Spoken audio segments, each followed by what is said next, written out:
নাসির ভাই কইছে কক্সবাজার নাইমা আমারে বারবিকিউ খাওয়াবো মাছের, যদি না খাওয়ায় এই ভিডিওতে কোনো নাসিরের খবর আছে।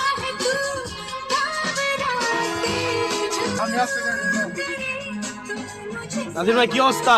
আলহামদুলিল্লাহ, আপনি ভিডিও করছেন এতক্ষণ, আপনি কিছু বলেন, কি অবস্থা?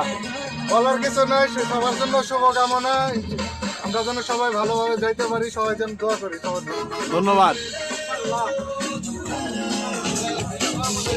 এই যে আমাদের বাস, অনেক সুন্দর বাস, প্রত্যেকটা সিটি অনেক সুন্দর। ধন্যবাদ কমিটিকে এত সুন্দর একটা আয়োজন করার জন্য।